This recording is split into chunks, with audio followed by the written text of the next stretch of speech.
The Ariana Grande concert. For thousands of fans, mostly teenagers and kids, the chance to see Ariana Grande live in Manchester was a once-in-a-lifetime dream. The arena was packed, lights glittered, and the sound of screaming fans nearly drowned out the music itself. Parents waited outside, eager to reunite with their children after the final song. But what nobody knew was that a suicide bomber was already in position, sitting quietly amongst the crowd of families. This wasn't some poorly made device. The terrorist had crammed his bag full of explosives, then packed it with nails and bolts, so the explosion would throw metal shrapnel to hurt and kill as many innocent kids as possible. At 10:31 p.m., just as Ariana's last song ended and fireworks shot across the stage, the bomber was calmly waiting near one of the main exits. The timing was deliberate. He waited until thousands of fans surged toward the doors, crying, shouting, and filming themselves on their phones.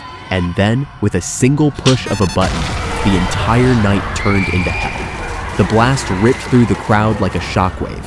Steel, concrete, and glass shattered in every direction. The floor was covered in nails, bolts, and shrapnel from the homemade device. The atmosphere instantly shifted from celebration to carnage.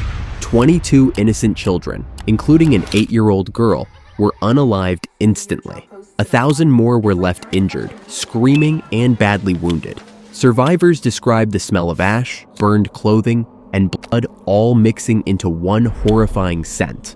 Parents searching for their children were met with the kind of sight no one should ever have to see.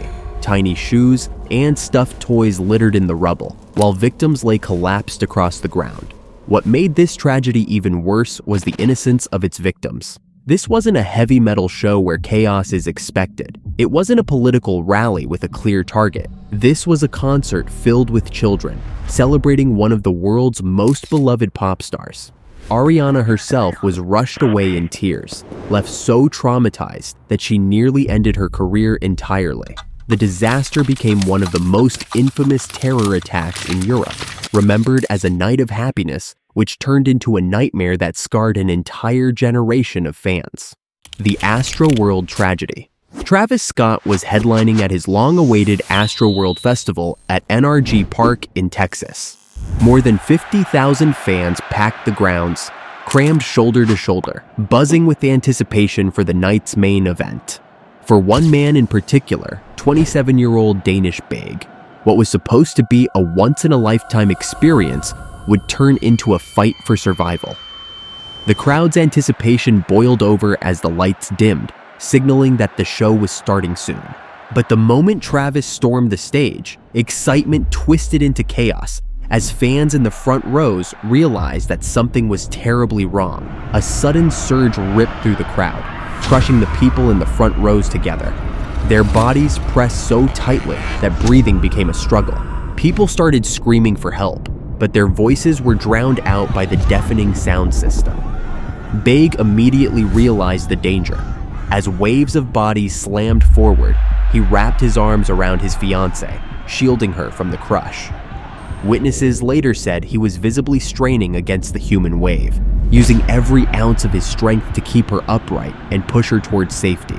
But the surge was merciless. Thousands pressed tighter and tighter until Danish himself was swallowed by the crowd.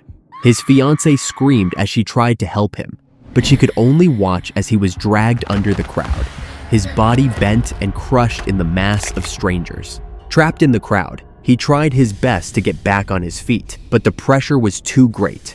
His bones cracked, muscles failed, and then Beg's body gave out. When rescuers finally reached him, he was already unresponsive. This wasn't an isolated tragedy. The same scenario was unfolding throughout the entire concert.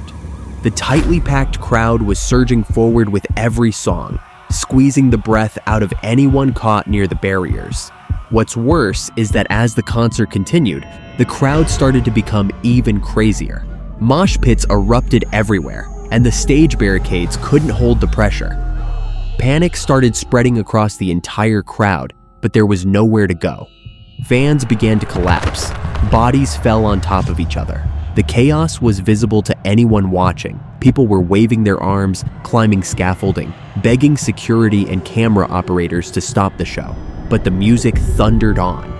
Even as ambulances tried to weave through the crowd, Travis Scott kept performing and even encouraged the madness with calls for fans to rage even harder. By the time the night ended, 10 people had died, the youngest only 9 years old. Hundreds more were injured, some suffering permanent damage to their lungs, spines, and brains. The outrage afterward was immediate.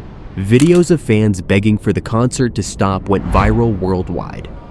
Lawsuits accused organizers of ignoring warning signs, of caring more about profit than people, but no amount of money could change the brutal suffering that Baig and hundreds of others endured that night. The Las Vegas Nightmare.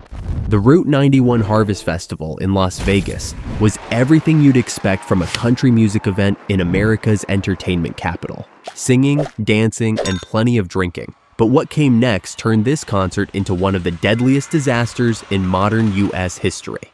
On the 1st of October, 2017, tens of thousands of fans gathered from all around the country under the desert night sky, cowboy hats swaying and beer in hand. For 28-year-old Christopher Roybal, the night was even more special. He was a Marine who had survived deployments in Afghanistan and was enjoying life back home. Chris had finally left the battlefield behind and was trying to enjoy the simple aspects of civilian life.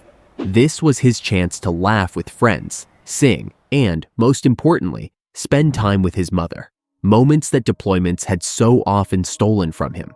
But unbeknownst to him, despite being 7,560 miles from Afghanistan, he was right in the middle of a war zone.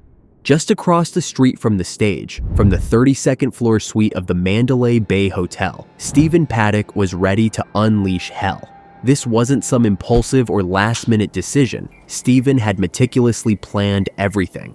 He had spent days stockpiling weapons, ammunition, and cameras to monitor the hallway outside his room. From the 32nd floor, he had a perfect line of sight directly over the packed festival grounds.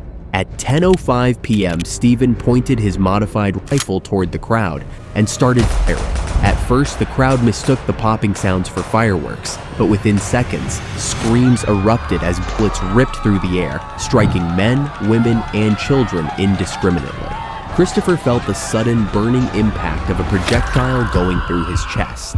He staggered, clutching at the wound as blood began to pour across his shirt. His mother and friends tried to hold him up, but the crush of people fleeing in panic made it nearly impossible. Christopher gasped for air, his eyes wide with shock and pain. His body trembled on the ground, struggling against the inevitable. Despite all the effort made to save him, he slowly bled out in the chaos, suffering for over an hour before passing away in front of the very people who loved him most. Around Christopher, thousands of people had dropped to the ground, some hiding behind coolers and fences, others using their own bodies to shield their loved ones. The carnage didn't stop. The attacker fired more than 1,000 rounds into the crowd over the course of 10 minutes. The festival grounds, moments before filled with cheers, had become a war zone. By the time the shooting stopped, a staggering 60 people tragically lost their lives, and more than 850 people were injured. Christopher's story made headlines worldwide. He was a soldier who had survived war, only to meet his most painful battle at home, dying in his mother's arms beneath the neon lights of Las Vegas.